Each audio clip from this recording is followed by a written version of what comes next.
Why was she the only one who heard the silence? The others at the outpost pretended not to notice it.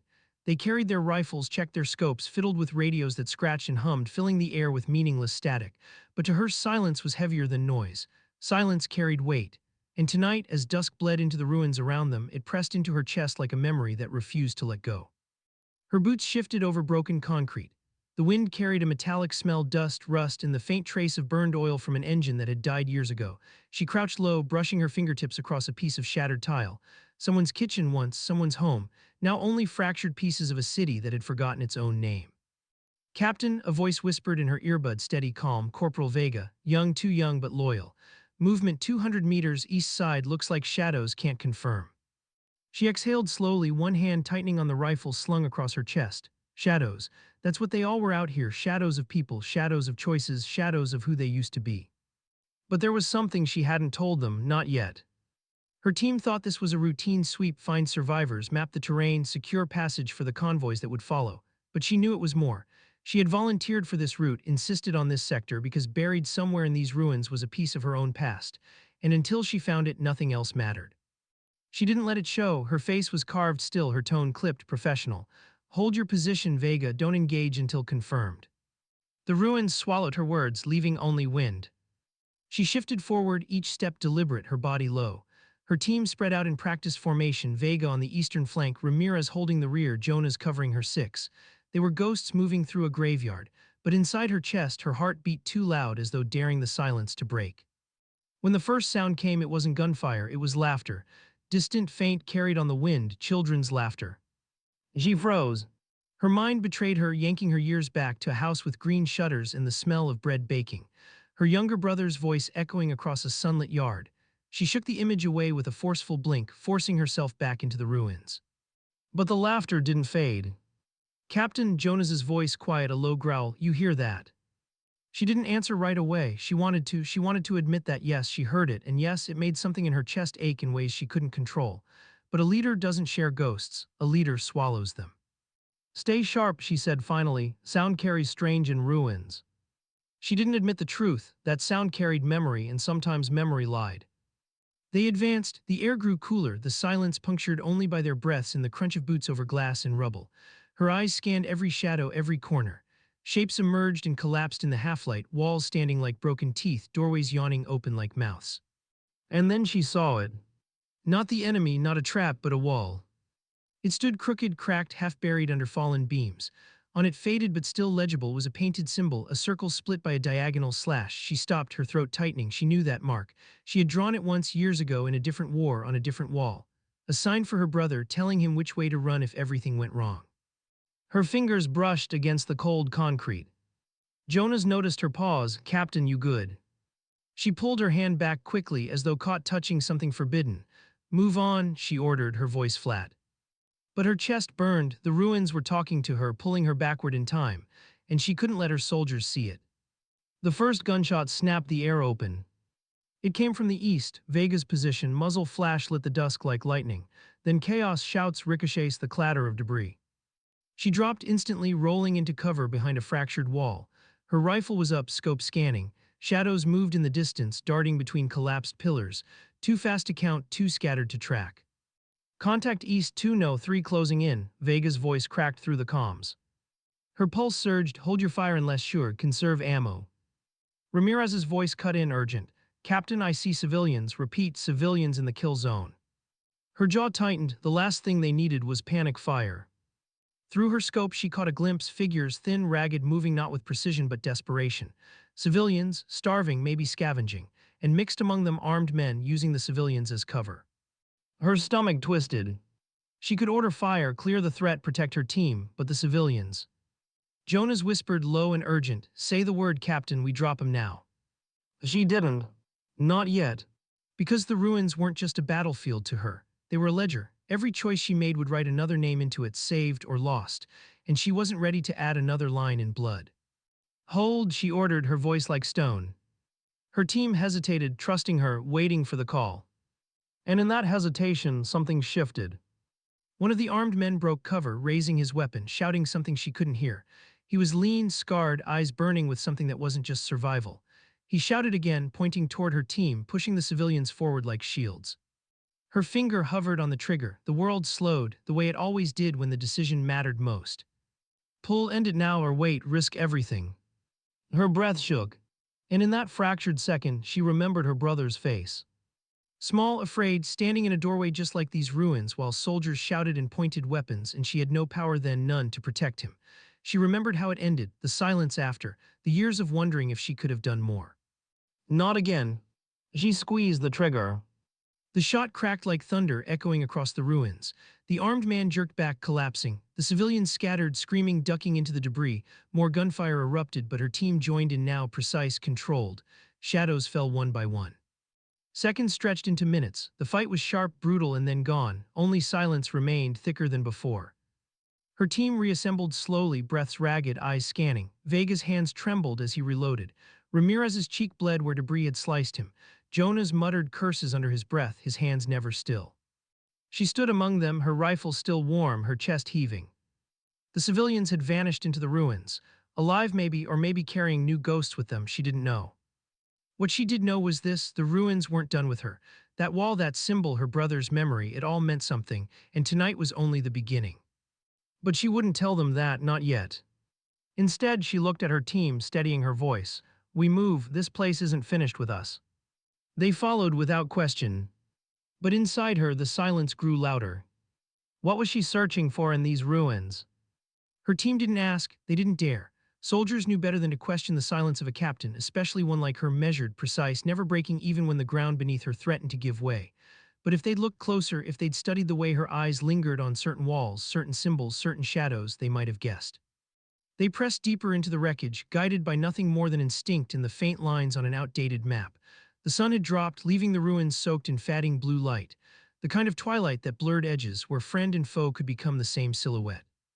Vega walked close now, his steps careful, his rifle loose in his hands.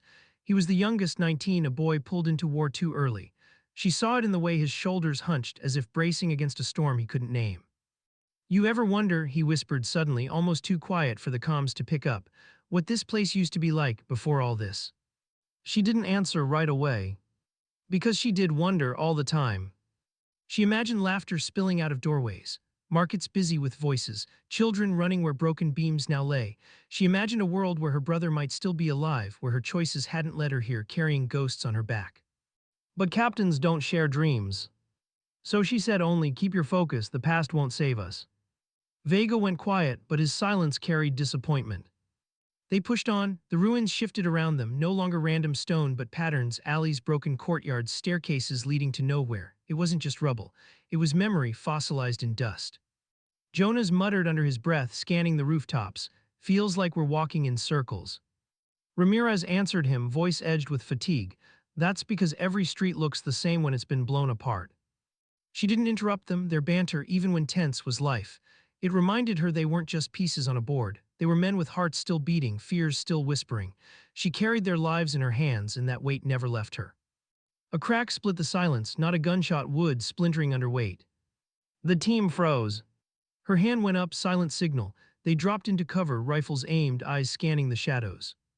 The sound came again, above them this time. A loose board shifting under cautious steps. She tilted her head, ears straining. Someone was moving across the collapsed rooftop ahead. She gestured, Jonas nodded, moving like a shadow toward a better angle. Ramirez shifted left, Vega right, the net tightened. But then a cough. Soft, weak, not the harsh bark of an enemy scout, the fragile, broken sound of someone barely alive. Her chest clenched. She moved first, signaling the others to hold. Her boots found careful purchase as she crept toward the source. Up close, the ruin was clearer, a second floor half-collapsed, boards sagging under weight, and wedged between stone and timber, a girl. Thin dirt smeared across her face, eyes wide with terror, couldn't have been more than 11. Their gazes locked. The girl flinched, trying to scramble back, but her leg was trapped under a beam. Each tug only made her whimper louder. The captain lowered her rifle slowly. Behind her, Jonas hissed, Captain, it could be bait. He wasn't wrong, desperate insurgents used anything, children, wounded civilians, to lure soldiers out. And yet, looking at the girl's trembling hands, the dust-streaked tear on her cheek, the captain knew. This wasn't bait, this was just life, life caught in the teeth of war.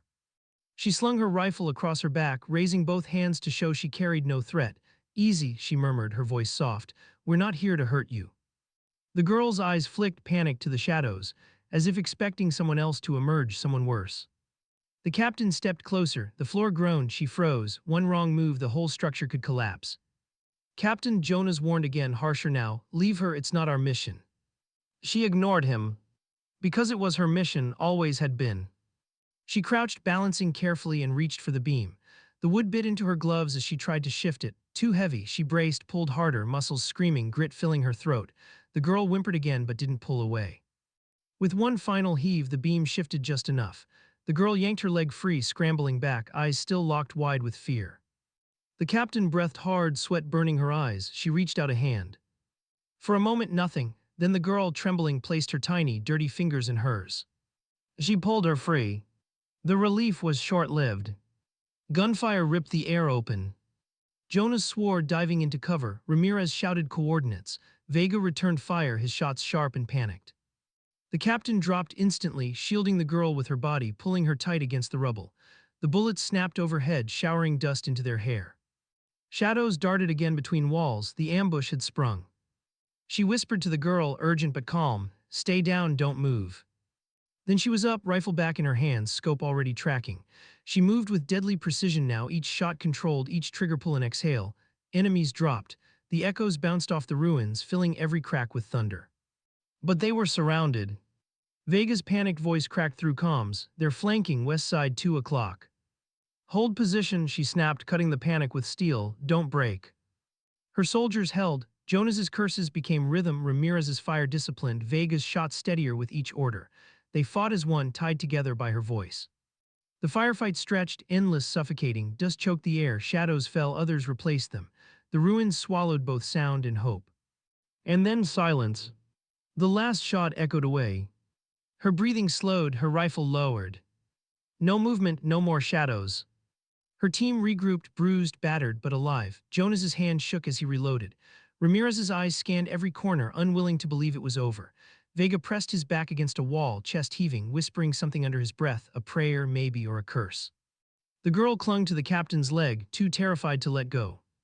Jonas spat into the dirt, told you it was bait. The captain met his eyes, her own calm but burning. She's not bait, she's a survivor. Jonas looked away, muttering, but he didn't argue further. The captain crouched, brushing dust from the girl's face. What's your name? She asked softly. The girl didn't answer, just stared at her with those wide, broken eyes. And in that silence, the captain felt the weight of her own past crashing back. A boy's silence, her brother's silence, the silence that came after soldiers stormed their home. She swallowed hard, forcing her voice steady. We'll get you out. But inside, doubt burned. Could she save this one when she had failed before, or was she just dragging another child deeper into the fire? She didn't let them see that. She rose, turning to her team. We move north sector, find shelter before dark. They followed. The ruins pressed close, shadows deepening as night fell. The girl limped beside her, clutching her hand with desperate strength. And though her team stayed silent, she felt their questions in the air. Why risk everything for one child? Why carry more weight when the mission was already too heavy? She didn't answer, not to them, not yet. Because the truth was still hers alone, she was searching, not for victory, not for orders. She was searching for redemption. And in the wide, frightened eyes of the girl beside her, she thought she might have found the beginning of it. Why was the girl still silent? Hours had passed since they pulled her from the ruins. Night had settled like a shroud, broken only by the thin beam of Vega's flashlight as he guided their way through a collapsed avenue. Yet not a single word had escaped the girl's lips. Not her name, not a sound of gratitude, just silence. The captain didn't push her. She knew silence too well. She knew it could be armor. She knew it could be the last defense a child had when the world stripped everything else away. But the silence weighed on her team. She saw it in the way Jonas glanced back, eyes sharp with suspicion. In the way Ramirez muttered prayers under his breath, like carrying a child through this hell was tempting fate. In the way Vega, naive, hopeful, tried again and again to catch the girl's eye, to make her smile, and failed every time. They found shelter in the skeleton of a church. The walls leaned, cracked but still standing. A cross, half buried in rubble, leaned against the altar like it had been abandoned by faith itself. Clear, Jonas called after a sweep. The captain nodded, lowering her rifle. She guided the girl to a corner, offering her a canteen. The child took it, sipping water like it was fire in her hands. Her eyes, hollow and dark, never left the captain's face. Ramirez dropped into a pew, exhaling hard. Captain, we're low on ammo, half rations left, if command doesn't send resupply. They won't, Jonas cut in bitter. He dragged a chair against the floor, the screech grating. Command doesn't care about us, just wants this sector mapped and bodies stacked. The captain said nothing because deep down Jonas was right. But leaders don't feed despair. Leaders give shape to it, then carry it themselves. Rest 2 hours, she ordered. We move before dawn. Her men obeyed, settling in shadows, weapons always within reach. Vega sat near the girl, offering her a ration bar with a shy smile. She didn't take it. She curled her knees up, eyes distant, as if seeing things no one else could. The captain sat across from her, leaning against a cracked column. Her body screamed for sleep, but her mind refused. Instead, it wandered backward. To a boy's laughter in a yard, to a promise made when the world still seemed whole, I'll always protect you.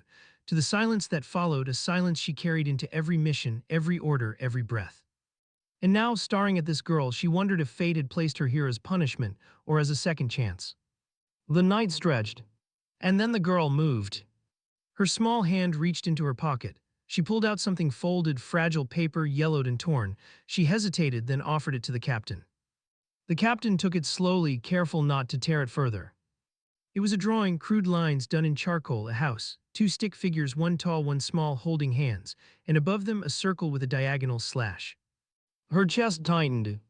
The same symbol she had seen on the wall, the same one she had drawn for her brother years ago. Her throat burned, she forced her voice steady. Where did you get this? The girl didn't answer. She just watched, her eyes wide, as if testing whether the captain could bear the weight of it. The paper trembled in her hands. She wanted to ask more, she wanted to demand it, but she didn't, because deep down she already knew the truth. These ruins weren't random. This mission wasn't coincidence. She was walking inside her own past. And someone else knew it too. The first explosion hit before dawn. The church shuddered, dust raining from the ceiling. Jonas was up in an instant, rifle in hand. Ramirez swore, dragging Vega toward cover. The captain grabbed the girl, pulling her close, shielding her as debris cracked overhead. The second explosion shook the ground harder. This wasn't random fire. They were being targeted. Mortars, Ramirez shouted, scanning the broken windows. The captain's mind raced. How had they been found? No radio chatter, no beacons, unless someone had led the enemy to them. Her eyes flicked to the girl. Not suspicion, not blame, just fear, because if the symbol, the drawing her past, if all of it connected, then this child wasn't coincidence either. Another shell screamed down, slamming into the courtyard. Stone shattered, flames licking across the rubble. Out, move, she ordered, voice cutting through the chaos. They sprinted into the alley, night air thick with dust and fire. Shadows moved at the edges, enemy fighters closing in. Tracers streaked through the dark. Her team returned fire, but they were pinned. The alley was a kill zone. Vega's voice cracked with panic. We're trapped. No, the captain said, already scanning, already calculating. She spotted it, a narrow stairwell, half buried in rubble, leading underground, a chance. She grabbed the girl's hand, pulling her, this way. Her team followed, bullets snapping at their backs. They dove into the stairwell just as another shell collapsed the alley above them. Darkness swallowed them. The air below was damp, choking, filled with the stench of mold and ash. Their flashlights cut narrow beams through the dark, revealing stone steps descending into a forgotten cellar. Jonas cursed, spitting dust. Great, trapped underground now. The captain ignored him, leading the way deeper. The girl's hand clutched hers like a lifeline. They emerged into a chamber. The walls were stone, old, carved with markings half buried in soot. Broken crates lined the edges. It was a forgotten bunker. They collapsed against the walls, catching breaths, hearts still pounding. Ramirez checked their ammo, muttering grim numbers. Jonas leaned his head back, eyes closed, fists clenched. Vega sat trembling, whispering prayers again. The girl sat silently beside the captain, eyes never leaving her. And in that silence, the captain felt it again, that this wasn't random, that the ruins had drawn her here for a reason. She traced the markings on the wall with her flashlight, symbols, words in a language she half remembered, and then she saw it, the circle with the slash etched deep into the stone. Her chest froze. It wasn't just her mark, it wasn't just her brother, it had been here long before. This place was tied to something bigger, something buried. She felt her team's eyes on her, waiting for answers she couldn't give. So she swallowed her fear and spoke steady. We hold here until dawn, then we move. No one argued. But in the darkness, with the girl pressed against her side and the past carved into stone around her, she knew the truth. This mission wasn't about maps or convoys, it was about her, about ghosts, about a promise she had failed to keep.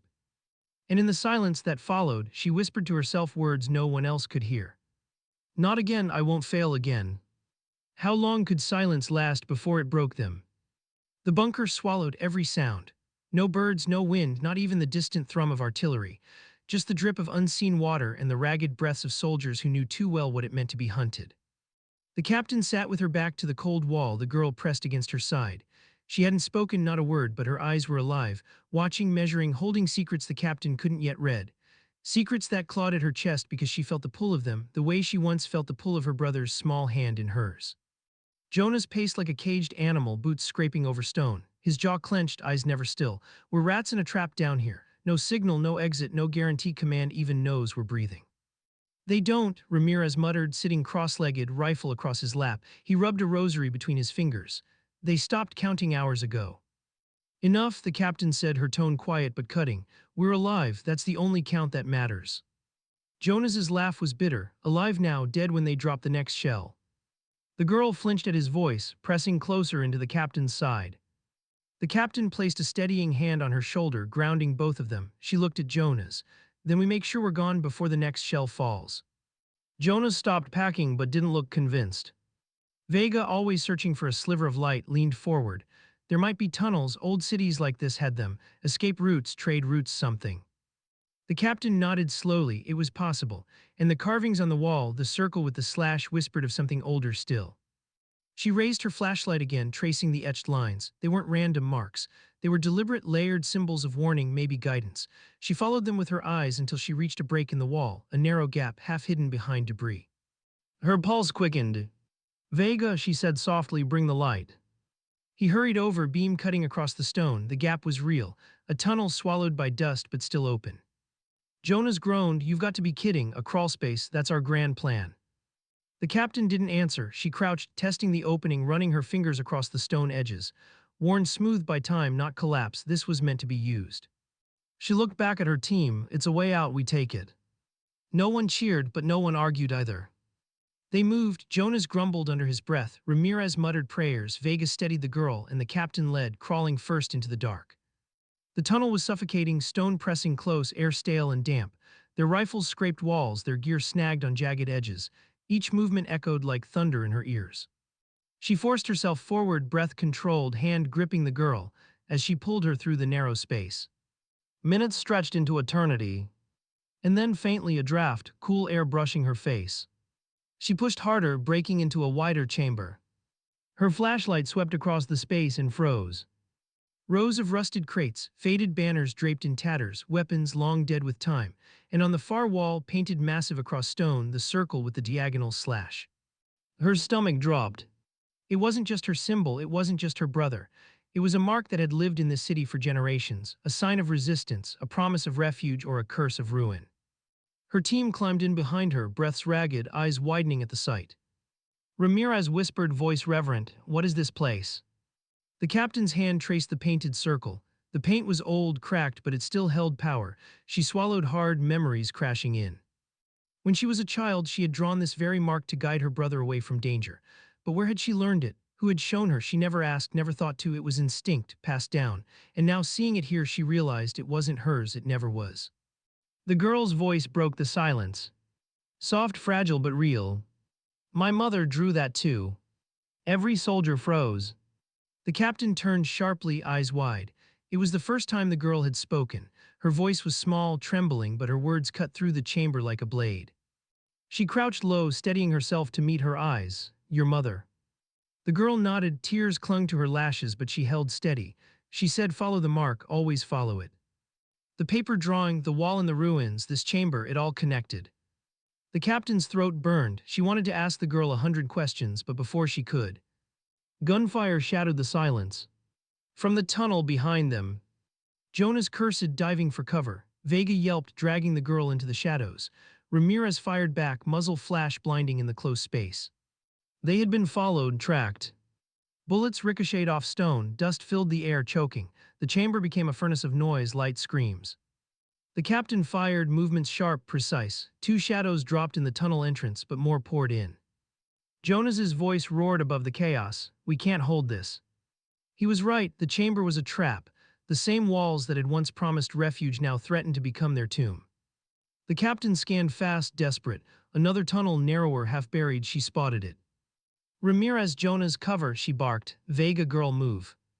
They sprinted toward the passage, bullets snapping at their heels. Jonas laid down fire, Ramirez's prayers turning into shouts as he emptied a mag. The captain grabbed the girl, shoving her forward into the crawlspace, then dove in after her. They crawled faster, reckless, stone scraping skin, dust filling lungs. Behind them, Jonas and Ramirez followed, firing blindly to keep the shadows back. The tunnel twisted, dropped, opened again. They burst out into the night air, gasping. They were outside the ruins now, a ridge line. The city spread below, moonlight silvering the wreckage. They had escaped for now. Jonas collapsed to his knees, chest heaving. Ramirez leaned against a boulder, blood soaking his sleeve. Vega clung to the girl, trembling but alive. The captain stood, scanning the horizon. Enemy fire echoed faint in the distance. They weren't safe, but they had space. The girl tugged her hand. The mark, she whispered, pointing to the ridge. The captain followed her finger, and there, carved faintly into the rock, was the circle again. Her chest hollowed. This wasn't coincidence. This was a trail, a path laid out long before she came, and the girl knew it. She crouched, meeting her eyes. Where does it lead? The girl hesitated, then softly, to the place my mother said we'd be safe.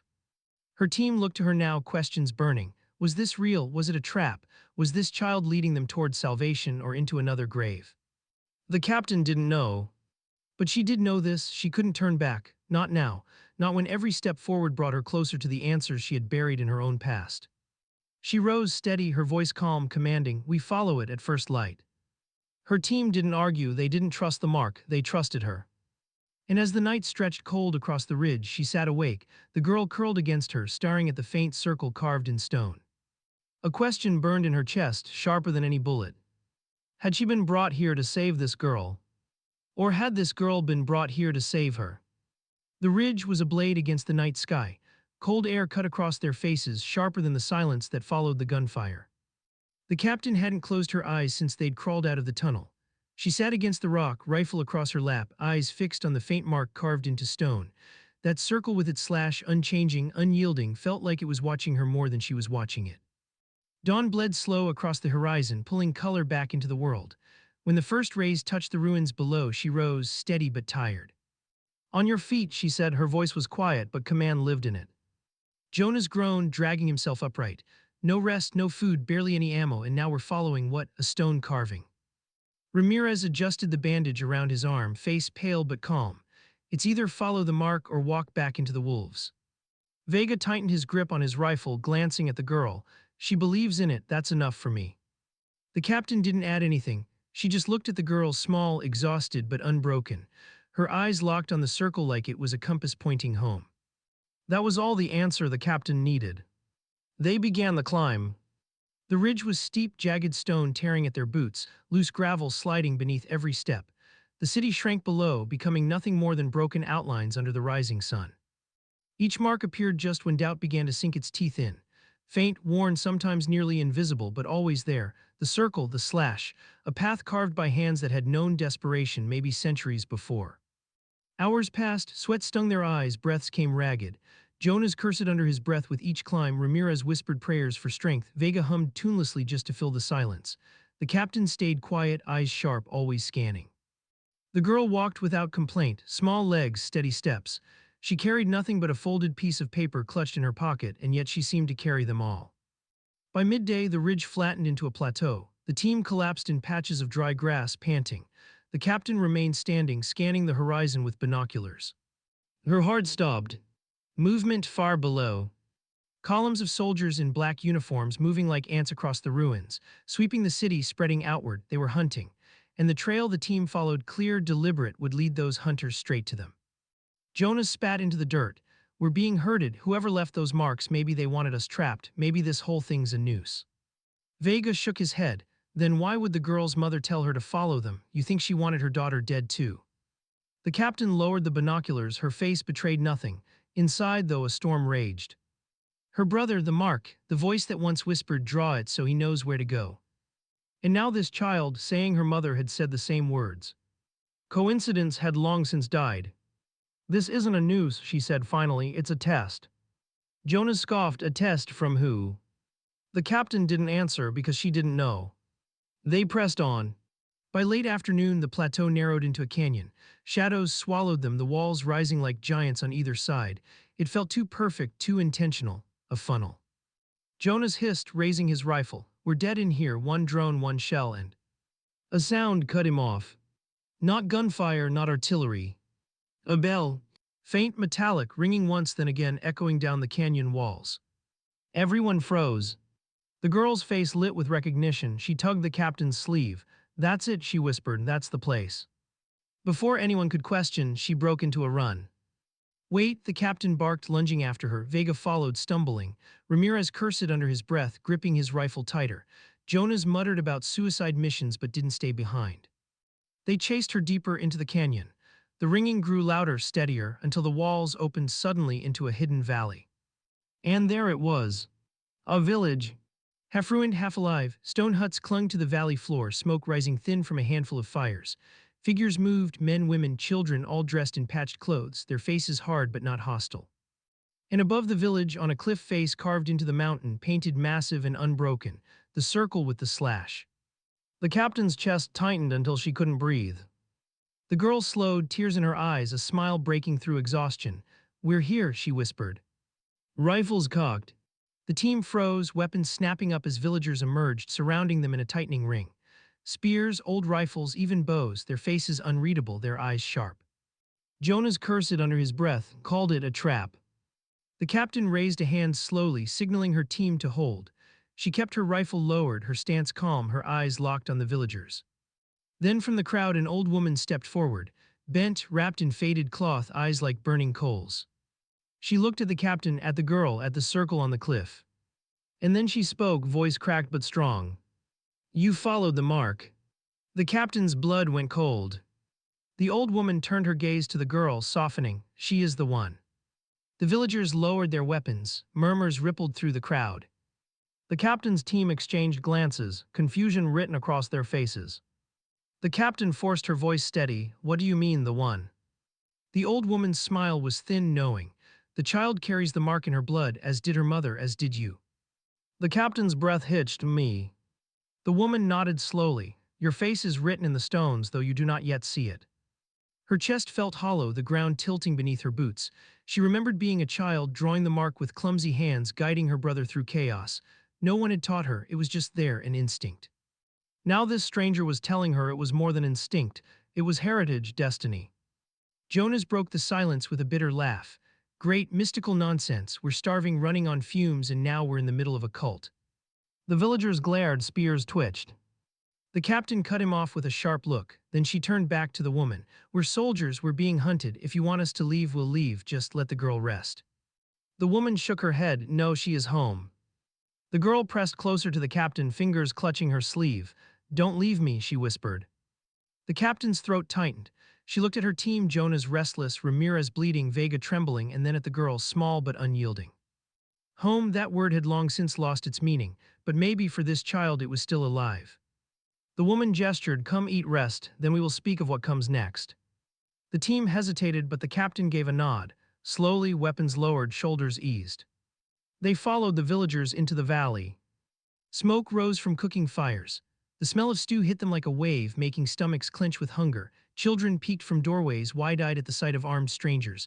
The mark was everywhere, carved into doors, painted on stones, etched into the very ground. The captain sat with the girl beside her, bowl of food untouched in her hands. The weight of the woman's words crushed her chest. As did you. The circle, the slash, the trail that had led her here. It wasn't chance, it wasn't coincidence. It was a summons. The fire crackled low, shadows stretching across the valley as night wrapped its arms around the hidden village. The captain sat apart from her team, her rifle resting across her knees, her eyes never leaving the cliff where the mark had been painted larger than life. The old woman's words would not let her rest. Your face is written in the stones. A riddle or maybe a curse. Behind her, Jonas muttered curses of his own, chewing loudly on stale bread. I'll tell you what this is, we're prisoners. Friendly smiles, food on the table, but don't be fooled. The second we fall asleep, we're done.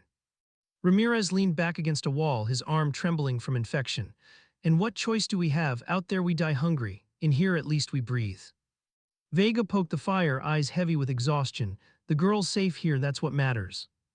Jonas snapped, safe in a village we don't understand, surrounded by people who worship a circle painted on rock. Tell me that's safety. The captain turned finally, her voice like steel drawn across stone. Enough. Jonas shut his mouth, though his glare lingered. The girl had fallen asleep against the captain's side, her small breath steady, her hand still clutching the folded paper in her pocket. Even in sleep, she wouldn't let it go. The captain brushed a strand of hair from her face, her jaw tightening. She had no right to feel this protective, but she did, more than she could admit. The old woman approached quietly, leaning on her staff. Walk with me. The captain rose carefully, easing the girl into Vega's arms. He looked at her, questioning, but she only gave a slight nod before following the woman. They walked through narrow stone paths, past huts lit dimly from within, past villagers who lowered their heads in silence.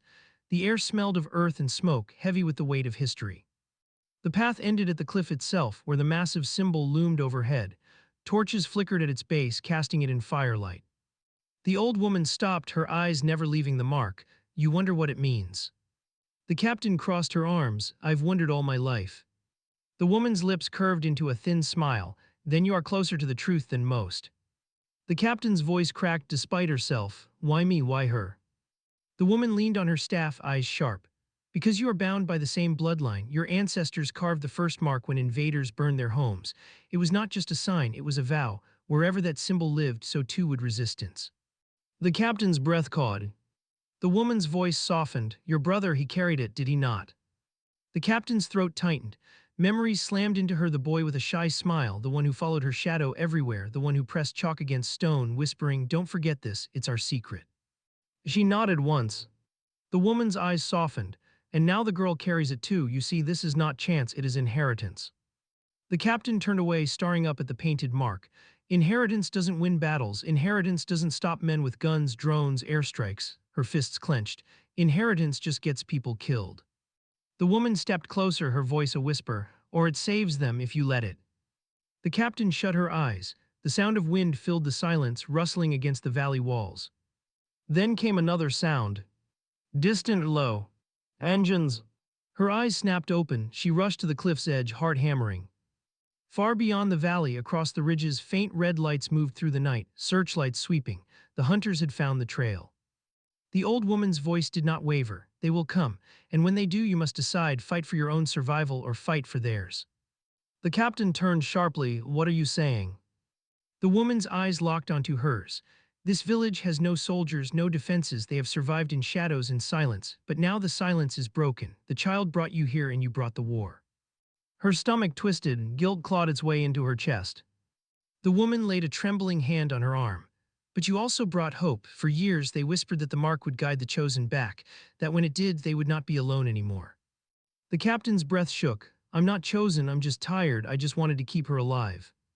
The woman's smile was faint but steady. Sometimes that is all that's required. The engines grew louder, closer. The captain backed away from the edge, eyes scanning the sky. Drones, patrols, the ring was closing. She hurried back to the fire, her team looking up as she approached. They've found us, we don't have long. Jonas spat into the dirt. Told you, should have kept moving. Vega's voice was sharp, and gone where, she'd have died out there. Ramirez's hand shook as he checked his rifle. Doesn't matter now, they're coming, we stand or we run. The captain looked at the girl, still asleep, innocent despite everything. Run to where? The valley was boxed in, one way in and one way out, no escape. She turned to the villagers. Their faces were pale but resolute. They weren't fleeing, they weren't hiding. They stood waiting like people who had already buried fear long ago. She realized the truth. They had no illusions of survival, they only had faith. Her throat tightened, she hated faith. Faith had left her brother in the dirt, faith had left her alone. But as she looked down at the girl, she wondered if faith was the only thing that had kept her walking this far. Jonas broke the silence. So what's the plan, Captain? Her chest heaved once, twice. She swallowed the lump in her throat. We fight. Jonas laughed bitterly, but it died when he saw her eyes. Ramirez gave a weak nod, resigned. Vega looked at her like she'd hung the moon. The villagers began to move, gathering stones, dragging old weapons out of hiding. Children were ushered into caves, fires were doused. The captain stood tall, rifle slung, shoulders squared. Her heart beat heavy, but her voice was steady. If they want this valley, she said, they'll have to bleed for it. Jonas muttered, hell of a last stand. The captain whispered almost to herself, not the last, not yet. The night stretched tight, every second trembling with expectation. When the first drone buzzed overhead, she didn't flinch. Her eyes narrowed, her finger tightened on the trigger. And for the first time since her brother's death, she wasn't running. She was standing. The first shot shattered the night. It wasn't hers, it was Jonas's.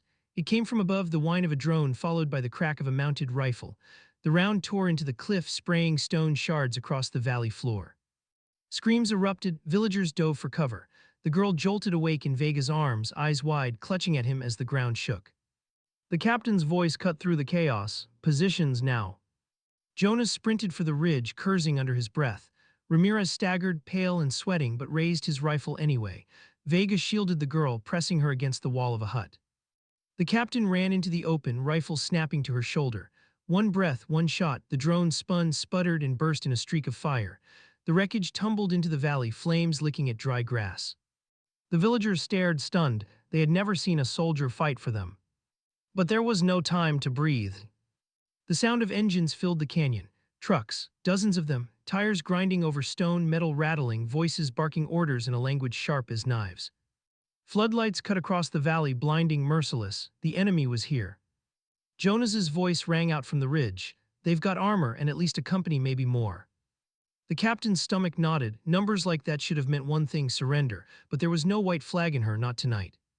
She pulled the girl behind her, crouching low. Stay with Vega, don't move unless I tell you. The child's eyes brimmed with tears. You'll come back. Her throat tightened, but her voice was steady. I'll come back. She rose, sprinting into the fight. Gunfire erupted, harsh, deafening, tearing the silence apart. Bullets sparked off stone, ripped through huts, chewed the earth. Villagers screamed, clutching children, running for the caves. Jonas opened fire from above, his rifle snapping fast, precise. Ramirez knelt against a wall, covering the retreating villagers, each shot deliberate despite his shaking hands. Vega, one arm shielding the girl, fired with the other, teeth clenched against fear. And the captain, she moved like a shadow cutting through firelight. Every shot counted, every step mattered. But for every enemy she dropped, 3 more poured in. Boots slammed against stone, voices barked orders, the valley was being swallowed. A rocket hissed, the captain dove, rolling into the dirt as a hut exploded behind her, flames roaring high. Heat seared her back, splinters rained down. Jonas cursed from the ridge, we're not gonna hold, they'll bury us in minutes. The captain's pulse pounded, her eyes darted to the cliff, the massive mark watching over them, the symbol that had led her here. And something inside her snapped into place. She shouted, voice raw, fall back to the caves now. The team hesitated, still firing. She barked again, sharper, go. Vega scooped the girl into his arms, sprinting toward the caves with villagers swarming around him. Ramirez dragged himself after them, firing weakly to cover their retreat. Jonas fired one last burst from the ridge, then scrambled down, teeth bared. The captain stayed. She fired, moved, fired again, keeping the enemy's eyes on her. Heat seared her lungs, dust choked her throat. She felt the ground tremble under the weight of advancing boots. And then silence. Not peace, the kind of silence that comes when soldiers pause, regroup, surround. Floodlights converged on her.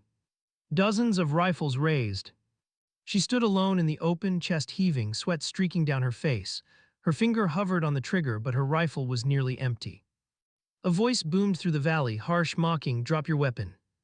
Her grip tightened. The voice again, closer now. You are surrounded, drop it or the villagers die. Her stomach clenched. She saw them, faces in the caves, children clutching their mothers, the girl's small figure trembling in Vega's arms. If she fought now, they would be slaughtered. Her rifle lowered slowly, painfully. Jonas's shout echoed from the caves, Captain, don't. She ignored him, she let the rifle fall, it hit the dirt with a dull thud. The soldiers moved in, black uniforms swarming like shadows.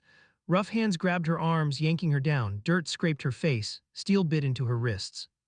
The girl screamed, high broken, no. The sound cut deeper than the restraints. The captain forced herself not to look back. If she saw the girl's eyes, she'd break. The commander stepped forward, tall, armored, face hidden behind a visor. He crouched, lifting her chin with a gloved hand. His voice dripped with triumph. You led us here, to them, to everything. Her jaw clenched, she spat blood into the dirt. The commander laughed. Bravery looks different on the ground, doesn't it?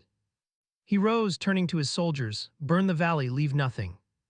The captain's chest seized. She thrashed against the restraints, voice breaking. No. But her cry was drowned by the roar of flamethrowers igniting. Fire spread fast, devouring huts crawling across stone. Smoke choked the sky, the villagers wailed. The captain twisted, fighting against iron grips, desperation clawing her insides. She had failed again, just like before, just like her brother. Then movement. A shadow darted from the caves, small, fast. The girl. She ran straight into the open, clutching the folded paper in her hand, tears streaking her face. She screamed at the soldiers, voice piercing the night. "Stop, she's mine." The words froze them, confusion rippled through their ranks. The captain's breath caught. The commander tilted his head, visor reflecting firelight. "What did you say?" The girl's voice trembled, but she stood tall, holding up the paper. "She's with me, she carries the mark, you can't touch her." The commander barked a laugh. "The mark this," he gestured at the cliff, at the circle painted in flames glow. "A myth, a superstition." The girl's eyes burned with defiance. "Then why are you afraid of it?" The soldiers shifted uneasily. Some lowered their rifles. Murmurs passed through the ranks. The captain stared, heart pounding. The child, so small, so fragile, was holding back an army with nothing but words and faith. The commander's voice hardened. "Take her too." But the hesitation in his men was clear. The mark had power, not in weapons, not in numbers, but in belief, and belief was enough to crack discipline. Jonas's voice thundered from the caves. "Now." Gunfire erupted. Ramirez, pale and shaking, unleashed the last of his rounds. Vega fired in bursts, covering villagers as they surged out with stones, spears, desperate courage. The valley exploded into chaos.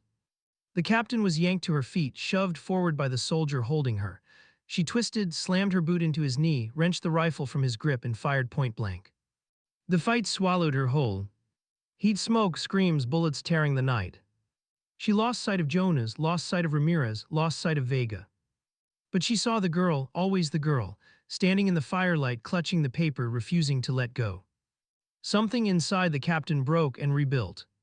Not this time. Not again. She would not fail her. Her voice tore through the chaos. "Fall back to the cliffs, move." The villagers surged, dragging wounded, clutching children, pushing through smoke and fire toward the only chance of escape. The captain fought like she'd never fought before, not for medals, not for orders, but for them. And as the valley burned, as the circle on the cliff glowed red in the firelight, she realized this was not just survival. This was rebirth. Why was the town so quiet after everything that had happened? No gunfire, no engines, just the whisper of the wind threading through broken windows. She stepped carefully, boots pressing against scattered glass, each sound too loud in a place where silence felt unnatural. Mara carried her rifle low, but her eyes were high, scanning the rooftops, the doorways, the shadows that moved when they shouldn't. Behind her, two soldiers walked in tense formation. Their faces were drawn, hollow from days without proper sleep. Yet when they looked at her, there was something more than fatigue in their eyes, something like belief.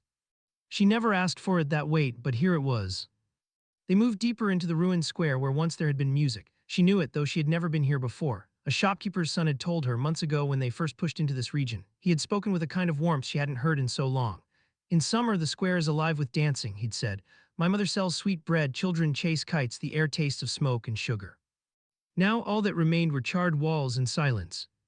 Her breath lingered in her mask, tasting of dust. She lowered her weapon and motioned the others to stop. Something pulled her eyes toward a half-burned mural on the wall, a woman painted in sweeping colors holding the hand of a child.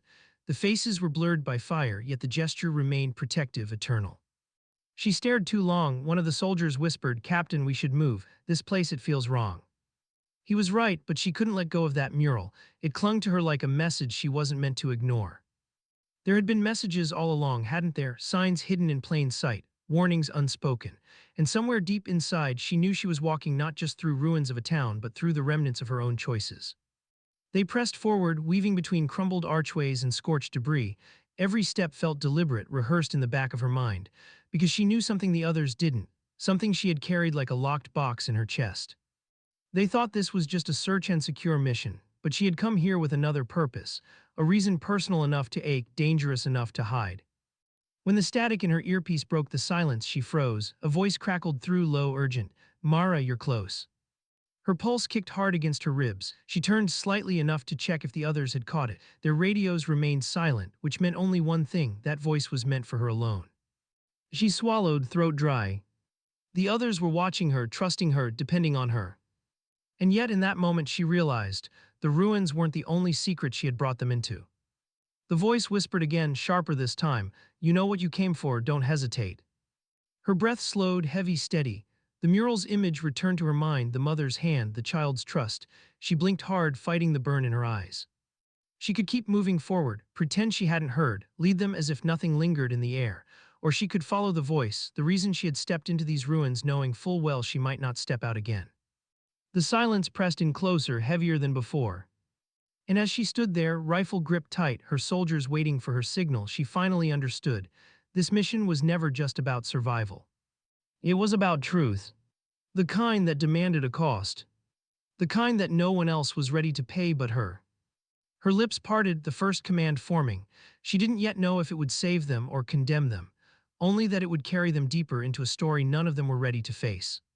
And in that fragile heartbeat, with the mural at her back and the ghost of a voice in her ear, she knew each step from here on would not just be a movement. It would be poetry, written in courage and in sacrifice.